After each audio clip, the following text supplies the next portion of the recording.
Hi guys, welcome back to Melolox. Meloloxന്റെ പുതിയൊരു വീഡിയോയിലേക്ക് എല്ലാവർക്കും സ്വാഗതം. അപ്പോൾ ഇന്ന് നമ്മൾ ചെയ്യാൻ പോകുന്നത് ടാറ്റയുടെ നാനോ ആണ്. അവലോകന സീരീസിലെ രണ്ടാമത്തെ കാർ നമ്മുടെ ഇന്ത്യയുടെ സ്വന്തം വാഹന നിർമ്മാണ കമ്പനിയായ ടാറ്റ നാനോ ആണ്.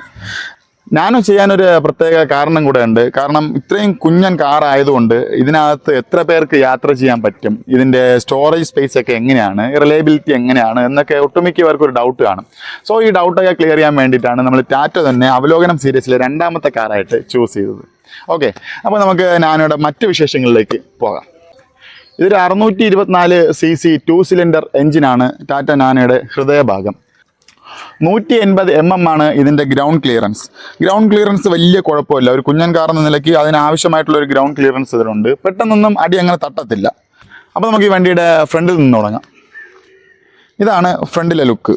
രണ്ട് വലിയ ഹെഡ്ലൈറ്റ്സ്, ടാറ്റയുടെ ഒരു ലോഗോ, പിന്നെ ഒരു ക്രോമിൻ്റെ ഒരു ലൈൻ പോലെ ഒരു പീസ് കൊടുത്തിട്ടുണ്ട്. ഇത്രയാണ് ഫ്രണ്ടിലെ ഡിസൈൻ. ഡിസൈൻ എന്ന് പറയാനായിട്ട് പ്രത്യേകിച്ച് നമുക്ക് ഒരുപാട് കാര്യങ്ങളൊന്നുമില്ല. മാക്സിമം ബഡ്ജറ്റ് ഫ്രണ്ട്ലി ആയിട്ട് ഇറക്കിയത് കൊണ്ട് തന്നെ ഇതിനകത്ത് ഒരുപാട് കാര്യങ്ങൾ നമ്മൾ മറ്റ് കാറുകളിൽ കാണുന്ന ഒരുപാട് കാര്യങ്ങൾ ഇതിൽ ഒഴിവാക്കിയിട്ടുണ്ട്. സോ എന്നിരുന്നാൽ പോലും നമുക്ക് കാണുമ്പോൾ വൃത്തികേടൊന്നും ഇല്ലാത്ത രീതിയിൽ അത്യാവശ്യം ഭംഗിക്ക് തന്നെയാണ് ഈ കാർ ചെയ്തിട്ടുള്ളത്. താഴെയായിട്ടൊരു ഗ്രില്ല് കാണാം. ഫോഗ് ലാമ്പിൻ്റെ ഓപ്ഷൻ ഉണ്ട്. ഫോഗ് ലാമ്പ് ഇതിനകത്ത് വന്നിട്ടില്ല. ഇത് 2015 മോഡൽ XT എന്ന് പറയുന്ന ഒരു വേരിയൻ്റ് ആണ്. സോ ഇതിനകത്ത് ഫോഗ് ലാമ്പില്ല. ആ ടൈമിൽ 2005 ഇറങ്ങുന്ന ടൈമിൽ ടോപ്പ് എൻഡ് ആണ്. XT എന്ന് പറയുമ്പോൾ 2015 ടോപ്പ് എൻഡ് കാറാണ്. അപ്പോൾ ഇതിനകത്തുള്ള ഫീച്ചറുകൾ നമുക്ക് അകത്തോട്ട് പോകുമ്പോൾ നോക്കാം. പിന്നെ ഒരു സിംഗിൾ വൈപ്പറാണ് ഇതിന് വരുന്നത്. 2 വൈപ്പർ വരത്തില്ല. സ്പേസ് കുറവായതുകൊണ്ട് തന്നെ ഒരു സിംഗിൾ വൈപ്പറാണ് ഇതിന് വരുന്നത്. പിന്നെ അത്യാവശ്യം പുറത്തോട്ട് തള്ളി നിൽക്കുന്ന രീതിയിലാണ് ഇതിൻ്റെ മിറർ പ്ലേസ് ചെയ്തിട്ടുള്ളത്. പിന്നെ ഇതിൻ്റെ ഇൻഡിക്കേറ്റേഴ്സ് നമ്മുടെ ബോഡിയിലോട്ട് ചേർന്നാണ് വരുന്നത്. ഈ ഭാഗത്തായിട്ടാണ്. നമ്മളെ മിററിൽ വരുന്നില്ല. ടോപ്പിൻ്റെ ആണെങ്കിൽ കൂടി മിററിൽ വരുന്നില്ല. പിന്നെ ഒരു ആൻറ്റിന കൊടുത്തിട്ടുണ്ട്. ഇത്രയാണ് ഇതിൻ്റെ ഈ ഒരു മുൻഭാഗവും സൈഡൊക്കെ ആയിട്ട്. പിന്നെ ഈ ഭാഗത്തായിട്ട് ഒരു കോർണർ ഗ്ലാസ് കൊടുത്തിട്ടുണ്ട്. അത് അകത്തിരിക്കുമ്പോൾ നമുക്ക് ഇച്ചിരി യൂസ് ആവുന്ന ഒരു ഐറ്റമാണ്. ഇതിൻ്റെ ഫ്രണ്ട് ടയറിൻ്റെ സൈസ് വരുന്നത് 135/70 12 ആണ്. അതേസമയം ഇതിൻ്റെ ബാക്ക് ടയർ വരുമ്പോൾ സൈസിന് വ്യത്യാസമുണ്ട്. അത് കാണിച്ചു തരാം. ഇതിന്റെ ബാക്ക് ടയർ വരുമ്പോൾ 155/65 ആണ് സൈസ്. ഇത് ബാക്കിലാണ് ഇതിന്റെ എഞ്ചിൻ വരുന്നത്, ഫ്രണ്ടിലല്ല. സോ ബാക്കിലായതുകൊണ്ട് ബാക്ക് ടയർ ഒരു അല്പം സൈസ് കൂടുതലാണ്. ഈ ഫ്രണ്ട് ടയർ ചെറുതാക്കിയതിൻ്റെ കാരണം നമ്മുടെ പവർ സ്റ്റിയറിങ്ങിൻ്റെ എഫിഷ്യൻസി കൂട്ടാൻ വേണ്ടിയിട്ടാണ്. എല്ലാം നമുക്കിപ്പോൾ ഒരു ചെറിയ പീസിട്ടാണ് ചെയ്തിരിക്കുന്നത്. വണ്ടി ചെയ്തിരിക്കുന്നത് എല്ലാം ഭയങ്കര ബൾക്കായിട്ടുള്ള ഒരു സംഭവം ഇട്ടൊന്നുമല്ല. സോ നമുക്ക് പവർ സ്റ്റിയറിംഗ് പെട്ടെന്ന് കംപ്ലൈൻറ്റ് വരാതിരിക്കാനും പെട്ടെന്നൊന്ന് സ്മൂത്തായിട്ട് വളച്ചെടുക്കാനൊക്കെ വേണ്ടിയിട്ടാണ് ഫ്രണ്ട് ടയറിൻ്റെ സൈസ് ചെറുതാക്കിയിരിക്കുന്നത്. നമുക്കിനി വണ്ടിയുടെ സൈഡ് ലുക്കിലേക്ക് പോകാം. സൈഡ് ലുക്ക് കണ്ടിട്ട് ബാക്ക് സൈഡിലേക്ക് പോകാം. ഇതാണ് വണ്ടിയുടെ സൈഡ് ലുക്ക്. ഇതൊരു മൈക്രോ സെഗ്മെൻറ്റ് കാറാണ്. അതുകൊണ്ട് തന്നെ ഭയങ്കര തള്ളലോ കാര്യങ്ങളോ ഒന്നും കാണത്തില്ല. ബൾക്കി ആയിട്ടുള്ളൊരു ബോഡിയൊന്നും ആയിരിക്കില്ല. ഒരു അത്യാവശ്യം എന്നാലും ഒരു കർവൊക്കെ ഉള്ളൊരു ബോഡിയാണ്. പിന്നെ ഈ കാണുന്ന സംഭവം ഇത് നമ്മുടെ എൻജിൻ തണുപ്പിക്കാനുള്ളതാണ്. റണ്ണിങ് ടൈമിൽ എയർ ഇതിനകത്തൂടെ കയറിയിട്ട് നേരെ എൻജിൻ ഭാഗത്തേക്കും, ബാക്ക് സൈഡിൽ എൻജിൻ ആയതുകൊണ്ട് അതൊന്ന് ഇച്ചിരി കാറ്റൊക്കെ ഒന്ന് കിട്ടി തണുക്കാൻ വേണ്ടിയിട്ട് നേരെ ഇതിനകത്ത് എയർ നേരെ കയറി എൻജിനകത്തും അവിടെ നിന്ന് നേരെ പുറകുവശത്തേക്കും പോകും. അതിനുള്ളൊരു ഗ്രില്ലാണ് ഈ ഭാഗത്ത് കൊടുത്തിരിക്കുന്നത്. പിന്നെ ഇതിൻ്റെ ബാക്ക് സൈഡ് നമ്മുടെ ടാറ്റ ഇൻഡിക്കയിലേക്ക് കാണുന്നത് അതേപോലെയാണ് ഡിസൈൻ ചെയ്തിരിക്കുന്നത്. ലെങ്ത് ആയിട്ട് വരുന്ന ഒരു ടൈൽ ലാമ്പ്. ബാക്ക് സൈഡ് ഏകദേശം അതുപോലെ തന്നെയാണ്. പിന്നെ ഇതിൻ്റെ മേളിലൊരു കുഞ്ഞ് സ്പോയിലർ കൊടുത്തിട്ടുണ്ട്. ടാറ്റ ഒരു ലോഗോ കൊടുത്തിട്ടുണ്ട്. ടാറ്റ എന്ന് എഴുതിയിട്ടുണ്ട്. പിന്നെ ഇതിൻ്റെ ഇവിടെ ആയിട്ട് ഇതിൻ്റെ വേരിയൻറ്റ് ട്വിസ്റ്റിൽ XT ഇതാണ് ഇതിൻ്റെ വേരിയൻറ്റ്. അപ്പോൾ അതിൻ്റെ ഒരു ബാഡ്ജിങ് ഇവിടെ കൊടുത്തിട്ടുണ്ട്. പിന്നെ ഇവിടെ ഒരു ക്രോമിൻ്റെ ഒരു ഫിനിഷിങ്. ഇത് നമ്മൾ ഫ്രണ്ടിൽ കണ്ട അതേ കണ്ടിന്യൂഷൻ കിട്ടാൻ വേണ്ടിയാണ് ഇവിടെ ബാക്കിലും കൊടുത്തിരിക്കുന്നത്. പിന്നെ ഞാൻ നേരത്തെ പറഞ്ഞതുപോലെ നമ്മുടെ ഈ സൈഡിലുള്ള ഗ്രില്ല് ഇതുവഴി എയർ കയറിയിട്ട് ബാക്ക് സൈഡിൽ ഈ ഭാഗത്തൂടെ പുറത്തു പോകും. അപ്പോൾ എഞ്ചിന് പെട്ടെന്ന് തണുക്കാൻ അത് സഹായിക്കും. നമ്മളിപ്പോൾ അത്യാവശ്യം ഓടിയിട്ട് വരുമ്പോൾ ഇവിടെ കൈ വെച്ച് നോക്കുമ്പോൾ അറിയാൻ പറ്റും. നമുക്കവിടെ ഹീറ്റ് അറിയാൻ പറ്റും. പെട്ടെന്ന് ഇങ്ങനെ ആവി വന്നുകൊണ്ടിരിക്കുന്നത്. പിന്നെ താഴ്ഭാഗത്തായിട്ട് ഈ നമ്പർ പ്ലേറ്റിൻ്റെ 2 സൈഡിലായിട്ട് ഒരു ഗ്രില്ല് കൊടുത്തിട്ടുണ്ട്. ഇതൊക്കെ ഓപ്പൺ ആണ്. എഞ്ചിൻ ബാക്കിലായതുകൊണ്ട് തന്നെ ഇതിൻ്റെ ഒരു ചൂട് പുറത്തോട്ട് പോകാൻ വേണ്ടിയിട്ട്. പിന്നെ താഴ്ഭാഗത്തായിട്ട് ചെറിയൊരു ഗ്രില്ലും കൂടെ കൊടുത്തിട്ടുണ്ട്. സെൻട്രലാണ് ഇതിൻ്റെ സൈലൻസർ വരുന്നത്, സെൻട്രലായിട്ട്. അപ്പോൾ ഇത്രയൊക്കെയാണ് ഞാനവിടെ ബാക്ക് സൈഡിലെ കാര്യം. നമുക്കിനി ഇതിൻ്റെ അകത്തേക്ക് പോകാം. ഇതാണ് ഡോർ പാഡ് ഭയങ്കര സംഭവമായിട്ടൊന്നുമില്ല. ഇതൊരു കുഞ്ഞൻ കാറായതുകൊണ്ട് തന്നെ മാക്സിമം മിനിമലിസ്റ്റിക് ആയിട്ടാണ് ചെയ്തിട്ടുള്ളത്. പക്ഷേ ഇതിനകത്ത് അത്യാവശ്യം സ്റ്റോറേജ് സ്പേസ് ഉണ്ട്. അത് ഞാൻ കാണിച്ചു തരാം. ഫസ്റ്റ് ഡോർ പാഡിൽ ബോട്ടിൽ ഹോൾഡേഴ്സ് ഇല്ല. പകരം നമുക്ക് അത്യാവശ്യം പേപ്പറോ അങ്ങനത്തെ എന്തെങ്കിലും കാര്യങ്ങൾ വെക്കാൻ വേണ്ടിയിട്ട് ഒരു സ്റ്റോറേജ് സ്പേസ് ഉണ്ട്. പിന്നെ പവർ വിൻഡോയുടെ സ്വിച്ചസ് ഒന്നും നമ്മുടെ ഡോർ പാഡിൽ വരുന്നില്ല. ഇവിടെ ഒരു ഹാൻഡിലുണ്ട് നമുക്ക് ഡോർ തുറക്കാനായിട്ടുള്ളത്. പിന്നെ ഇവിടെ ഒരു ഹാൻഡിൽ കൊടുത്തിട്ടുണ്ട്. ഇത് രണ്ടുമാണ് ഫ്രണ്ട് ഡോർ പാഡിൽ വരുന്നത്. ഡ്രൈവർ സൈഡിലെ ഡോർ പാഡിലും അതേ സെയിം തന്നെയാണ്. ബോട്ടിൽ ഹോൾഡേഴ്സ് ഇല്ല. പകരം ഒരു സ്റ്റോറേജ് സ്പേസ് കൊടുത്തിട്ടുണ്ട്. എൻ്റെ ഒരു ഹൈറ്റ് എന്ന് പറയുന്നത് ഒരു 6 അടിയാണ്. അപ്പോൾ ഞാൻ ഇതിനകത്ത് കയറുമ്പോൾ എനിക്ക് എങ്ങനെയാണ് ഇരിക്കാനൊക്കെ കംഫർട്ട് ഉണ്ടോ എന്നൊക്കെ നമുക്ക് നോക്കാം.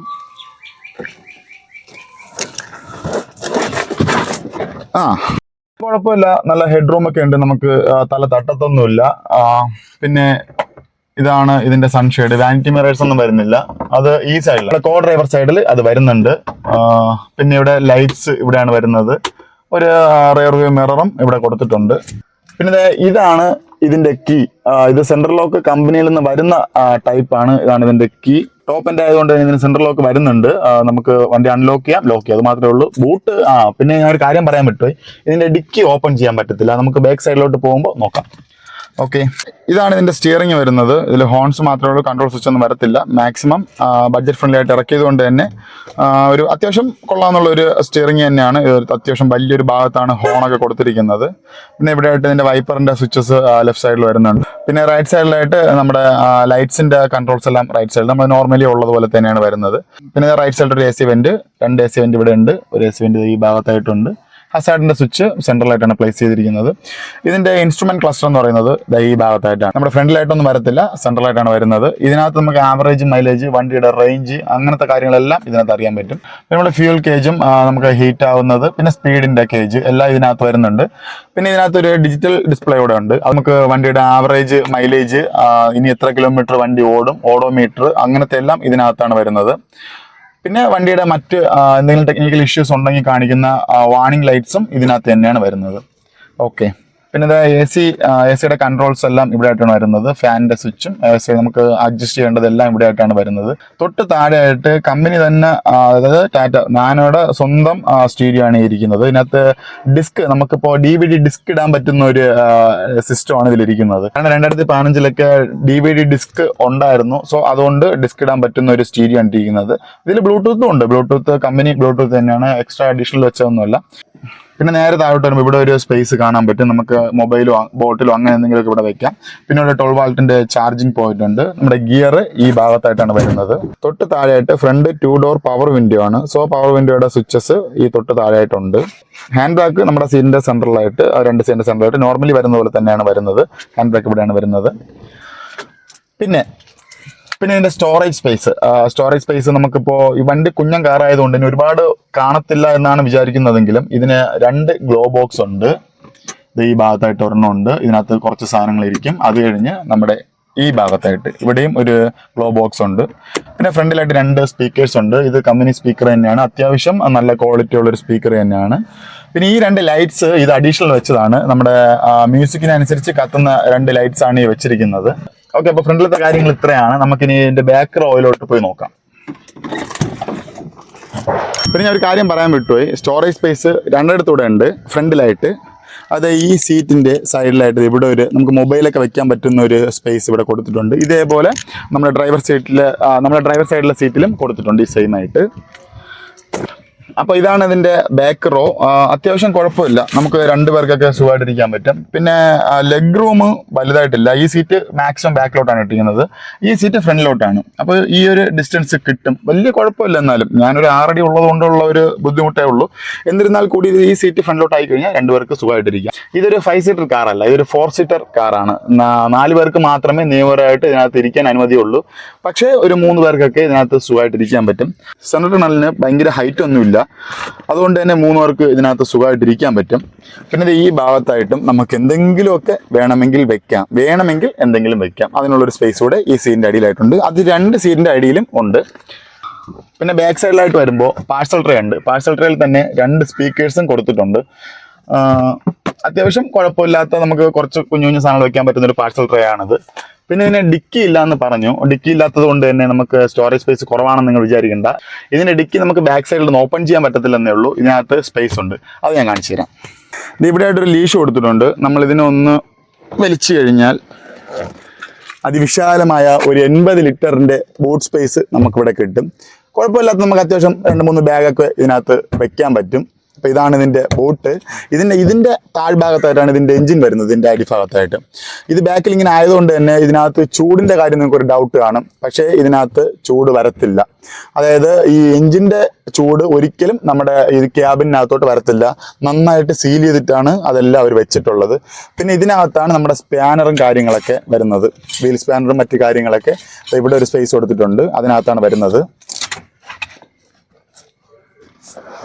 അപ്പോൾ വണ്ടിയുടെ പുറം വശം നമ്മൾ കണ്ടപ്പോൾ ഇതിനകത്ത് പെട്രോൾ ടാങ്കിൻ്റെ ഭാഗം നിങ്ങൾ കണ്ടിട്ടില്ല. അത് നിങ്ങൾ ഡൗട്ട് കാണും ഇതിൻ്റെ പെട്രോൾ ടാങ്ക് എവിടെയാണെന്ന്. പുറത്തൊന്നുമല്ല, ഇതിനകത്താണ്.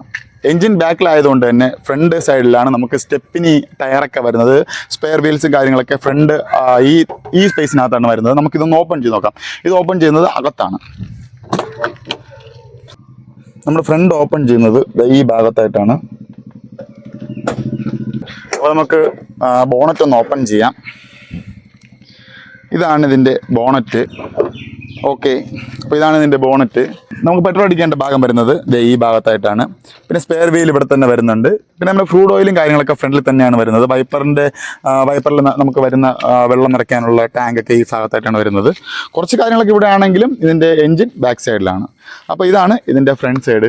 ഈ പെട്രോൾ അടിക്കാൻ നേരത്ത് ഇതൊന്ന് തുറന്ന് നമ്മൾ പെട്രോൾ അടിക്കുന്ന ഒരു ബുദ്ധിമുട്ട് അതൊരു ബുദ്ധിമുട്ട് തന്നെയാണ്. അതുകൂടെ അവർക്ക് ഏതെങ്കിലും ഫ്രണ്ടിലായിരുന്നാൽ പോലും കുഴപ്പമില്ലായിരുന്നു, പുറത്ത് കൊടുക്കാമായിരുന്നു.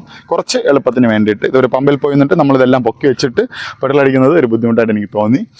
പിന്നെ നമുക്കിത് ഓടിക്കുമ്പോൾ ഉള്ള കംഫർട്ട്, യാത്രാസുഖം അതുകൂടെ ഒന്ന് നോക്കാം. ഒരു 624cc എഞ്ചിൻ ആയതുകൊണ്ട് തന്നെ നമുക്ക് ഭയങ്കര സ്പീഡിലൊന്നും പോകാൻ പറ്റത്തില്ല. ഒരു 70 to 80 കിലോമീറ്റർ വരെ നമുക്ക് വലിയ ബുദ്ധിമുട്ടൊന്നും ഇല്ലാതെ, വലിയ പാളിച്ചകളോ അങ്ങനെ ഒന്നുമില്ല, നമുക്ക് സ്മൂത്തായിട്ട് ഡ്രൈവ് ചെയ്യാൻ പറ്റും. പിന്നെ ഇതിൻ്റെ പവർ സ്റ്റിയറിങ്ങും വലിയ കുഴപ്പമില്ല. ഇതിൻ്റെ ഏറ്റവും വലിയ അഡ്വാൻറ്റേജ് എന്ന് പറയുന്നത് നമുക്ക് അത്യാവശ്യം ഒരു കുഞ്ഞു റോഡാണെങ്കിലും ഒറ്റ ടേണിങ്ങിൽ നമുക്ക് വണ്ടി വളച്ചെടുക്കാൻ പറ്റും. പാർക്കിങ് ഭയങ്കര ഈസിയാണ്, നമുക്ക് പെട്ടെന്ന് ഇത് പാർക്ക് ചെയ്യാൻ പറ്റും. അപ്പോൾ അങ്ങനത്തെ കുറച്ച് അഡ്വാൻറ്റേജുകൾ ഇതിനുണ്ട്. ഓക്കെ, അപ്പോൾ നമുക്ക് നേരെ ഇതൊന്ന് വണ്ടി ഓടിച്ച് നോക്കാം. അപ്പോൾ നമുക്കിനി ഈ വണ്ടി ഒന്ന് ഓടിച്ച് നോക്കാം. കീ ഓൺ ചെയ്തിട്ടുണ്ട്. ഇൻസ്ട്രുമെന്റ് ക്ലസ്റ്ററിൽ എല്ലാ ലൈറ്റും കത്തിയിട്ടുണ്ട്. ഓക്കെ, വണ്ടി ഒന്ന് ഓൺ ചെയ്യാം. ഓക്കെ, വലിയ കുഴപ്പമില്ല, സൈലന്റ് ആണ്. AC ഓടെ ഇട്ടേക്കാം. വണ്ടി ഓടിക്കുമ്പോൾ സീറ്റ് ബെൽറ്റ് ഇടണം. നമ്മൾ നിയമം പാലിച്ച് വേണം വണ്ടി ഓടിക്കാനായിട്ട്.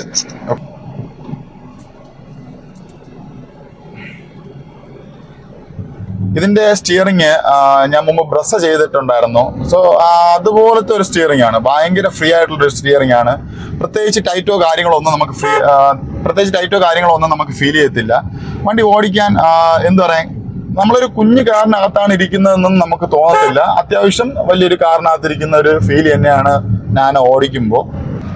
പിന്നെ ഇതിന്റെ മെയിൻ്റനൻസ് കോസ്റ്റ് ഒക്കെ നമുക്ക് ഭയങ്കര ബജറ്റ് ഫ്രണ്ട്ലി ആണ്, വലിയ കോസ്റ്റ് ഒന്നും വരത്തില്ല. ഇതിന്റെ ഒരു പീരിയോഡിക് സർവീസിന്റെ കോസ്റ്റ് ഒക്കെ വരുന്നത് ഒരു 2000 രൂപയ്ക്ക് അകത്താണ്. നമ്മുടെ എഞ്ചിൻ ഓയിലും എയർ ഫിൽറ്റർ അങ്ങനത്തെ 2-3 കാര്യങ്ങളൊക്കെ മാറിയിട്ട് ഒരു 2000 രൂപയ്ക്കകത്ത് മാത്രമേ ഇതിന്റെ സർവീസ് കോസ്റ്റ് വരത്തുള്ളൂ. സോ എന്തുകൊണ്ടും ഒരു കുഞ്ഞു ഫാമിലിക്ക് പറ്റുന്ന ഒരു കാർ തന്നെയാണ് ടാറ്റ നാനോ. ഈ റോഡ് അത്ര നല്ല റോഡൊന്നുമല്ല, എന്നിരുന്നാൽ കൂടി നമുക്ക് ഭയങ്കരമായിട്ടുള്ള ഇടിയും കാര്യങ്ങളൊന്നും വണ്ടി നമുക്ക് അകത്തേക്ക് വരുന്നില്ല. വലിയ കുഴപ്പമില്ലാത്തൊരു സസ്പെൻഷൻ തന്നെയാണ് വണ്ടിക്കുള്ളത്. അപ്പോൾ നമുക്കിനി വണ്ടിയുടെ സ്റ്റീരിയോയുടെ ക്വാളിറ്റി എങ്ങനെയാണെന്ന് നോക്കാം. വലിയ കുഴപ്പമില്ലാത്ത സ്റ്റീരിയോ ആണ് ഇതിന്റെ കമ്പനി സ്റ്റീരിയോ. വലിയ കുഴപ്പമില്ലാത്തൊരു സ്റ്റീരിയോ തന്നെയാണ് നാനോയ്ക്ക് ഉള്ളത്. അത്യാവശ്യം നല്ലൊരു സ്റ്റീരിയോ ആണ്. അപ്പോൾ ഇതൊക്കെയാണ് ടാറ്റ നാനോയുടെ വിശേഷങ്ങൾ. വണ്ടി നിങ്ങൾക്ക് ഇഷ്ടപ്പെട്ടെന്ന് വിചാരിക്കുന്നു. ഇഷ്ടപ്പെട്ടെന്നല്ല, നമുക്കിപ്പോൾ നമ്മുടെ പ്രയോറിറ്റി വെച്ചിട്ടാണ്. നമുക്കിപ്പോൾ വലിയ ബഡ്ജറ്റ് ഇല്ല, എന്നിരുന്നാൽ നമുക്കൊരു കാറ് വേണം എന്നുണ്ടെങ്കിൽ ടാറ്റ നാനോ നല്ലൊരു ഓപ്ഷനാണ്. വില കുറവാണ്. ഈ ചീപ്പസ്റ്റ് കാർ എന്ന് പറയുന്നത് കാറിനെ അല്ല, വിലയാണ്. വില വളരെ കുറവാണ്. കാറ് അത്ര ചീപ്പൊന്നുമല്ല. ഒരു നല്ലൊരു ഫാമിലി കാർ തന്നെയാണ് ടാറ്റ നാനോ. ഈ പുറമേ കാണുന്ന പോലെ ഒന്നുമല്ല, അത്യാവശ്യം അകത്ത് നമുക്കൊരു 5 പേർക്കൊക്കെ സുഖമായിട്ട് യാത്ര ചെയ്യാൻ പറ്റും. നല്ല മൈലേജും ഈ വണ്ടിക്കുണ്ട്. 20-ന് മുകളിൽ മൈലേജ് ഈ വണ്ടിക്കുണ്ട്. 15 ലിറ്ററാണ് ഇതിൻ്റെ ടാങ്ക് കപ്പാസിറ്റി. അതുകൊണ്ട് തന്നെ അടിക്കുമ്പോൾ ഫുൾ ടാങ്ക് അടിച്ചിട്ട് കഴിഞ്ഞാൽ ഇടയ്ക്കിടയ്ക്ക് നമുക്ക് ഈ ബോണറ്റ് തുറന്ന് പെട്രോൾ അടിക്കേണ്ട ആവശ്യമില്ല. അപ്പോൾ വലിയ കുഴപ്പമില്ല, തരക്കേടില്ലാത്തൊരു കാറ് തന്നെയാണ് ടാറ്റ നാനോ. നമ്മുടെ അവലോകനം സീരീസ് ഇനിയും തുടർന്നുകൊണ്ട് തന്നെ ഇരിക്കും. അപ്പോൾ വീഡിയോ ഇഷ്ടപ്പെട്ടാൽ ലൈക്ക് ചെയ്യാനും ചാനലൊന്ന് സബ്സ്ക്രൈബ് ചെയ്യാനും, പിന്നെ ടാറ്റ നാനോ എടുക്കാൻ താല്പര്യമുള്ളതും എടുത്താൽ കൊള്ളാം എന്നൊക്കെ ചിന്തിക്കുന്ന നിങ്ങളുടെ ഫ്രണ്ട്സിനും ഇതൊന്ന് ഷെയർ ചെയ്യാനും മറക്കരുത്. അപ്പോൾ ഇതിൽ നല്ലൊരു വീഡിയോ ആയിട്ട് ഇനിയും കാണുന്നത് വരെ ബൈ.